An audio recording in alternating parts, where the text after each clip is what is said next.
But you guys want the truth, right? You came here for the truth, for the real truth, right? Is that what you came? Okay, so let me. Hey guys, welcome to Musical Kinetics, and we're finally here. So, what I have on my hands, it's a really interesting video for you all. I have the iPad Pro M1 2021. Ooh, look at this. I believe this is the space gray. And what would you know? It has our logos inscribed on the Musical Kinetics. I don't know if you can see that on there. So subscribe to the channel and everything. And also a big plug in there. ITSEOBA. That's our handle on Instagram. So go check it out. ITSEOBA. So, what we're doing today, we're talking about the iPad Pro and all its glory. Now, let me be very clear. Let me be straightforward right now. I know that everyone has a lot to say about the iPad. Everybody says it's either really good or they say it's really bad. And they say that it's overpowered for the tasks it has to offer. And I kind of see what they're talking about. It's overpowered, but I believe that in the future, Apple's going to get it right. So let's actually start off with something right here. I want to show you first of all Garageband. I know you guys know Garageband, but I think Garageband has taken a new light in the iPad world than I used to know it on the MacBook Pro. So let's find our way to Garageband, shall we? So what I have on here is I have a track, an empty track. Let me go to a track I just finished recording. Completed track. Hear this out. I did all this on the iPad, and there's another video about this that you might see later on. So listen to this.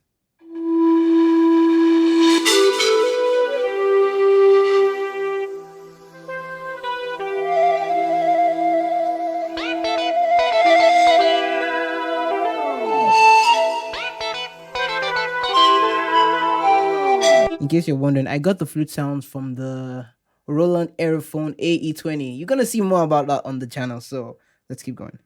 So that's the loop, and let me add some congas in there.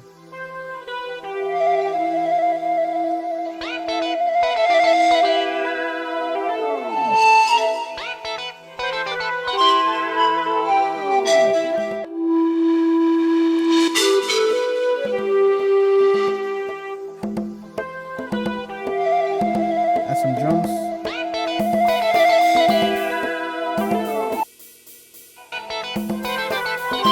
some kicks.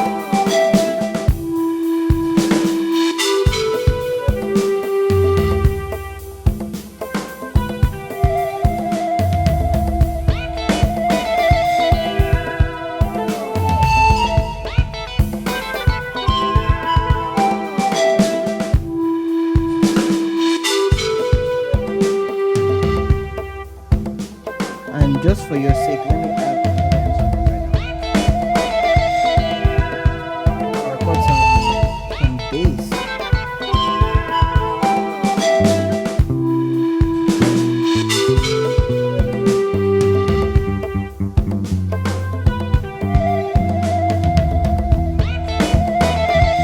So I'm just gonna go ahead and record. Are you ready? Watch this. 1, 2.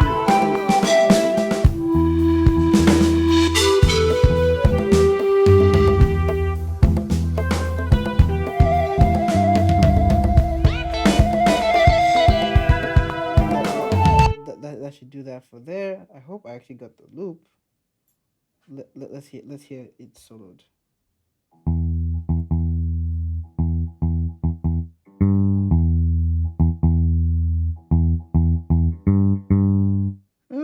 That works. Okay. Okay. So in that case, I have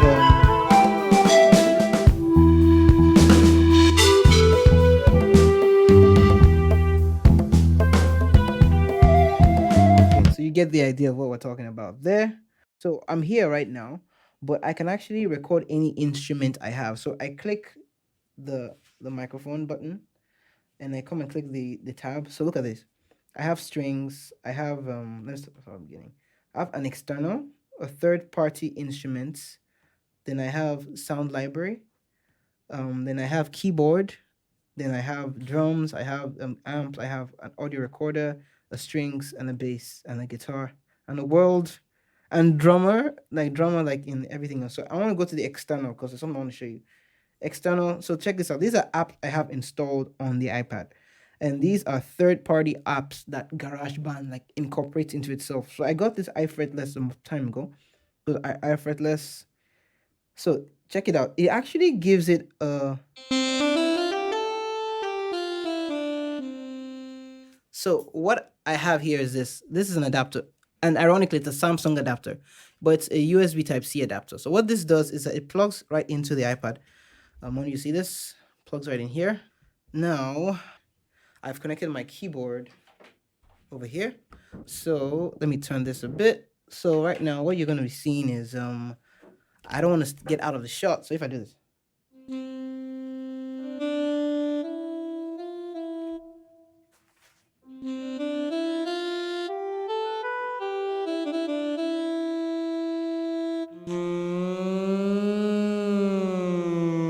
See what's happening? I'm recording on the. So the iPad Pro accomplishes many functionalities, and I believe the iPad Pro is one of the best featured devices you can get. In Notability, I'm right here, and I'm like.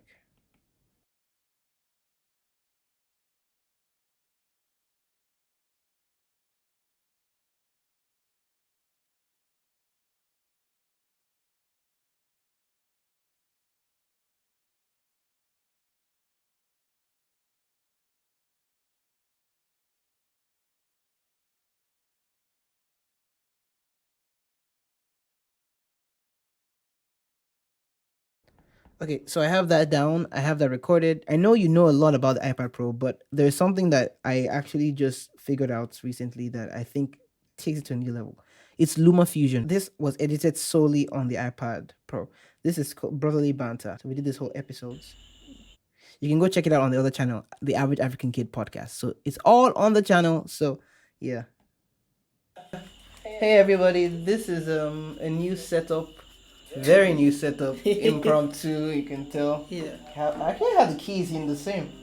Oh, nice. I'm not really hearing anything with these headphones. Yeah. Anyway, so I take them off. Okay, no wonder because it's more. So I did all the editing here. I can add A roll, I can add B roll, I can do anything I want on the iPad Pro. And I think the M1 chip gives me the ability to do anything I want. What I did was I got a Samsung T7, an external hard drive, an SSD, so that I could actually not wear out this SSD when I'm doing all my external editing, and I can save space too. So with that done, I use the iPad Pro for video editing. So do you want me to be really honest here? Like, really honest. That's why you came, right? The iPad Pro in 2022 M1, is it worth it? I mean, there are two reasons that I would say it's worth it. One is if you're a YouTuber like myself making this particular video, and of course it's worth it because I mean that's content, right? What nobody really tells you is that the fact that they're reviewing all the M1 iPads and all the M1 computers is not because they think they're good computers. It's because they're going to get good content and good quality content out of it. I'm just telling you this now. So please appreciate the honesty and do something. Subscribe or do something, or at least come back for another video another day.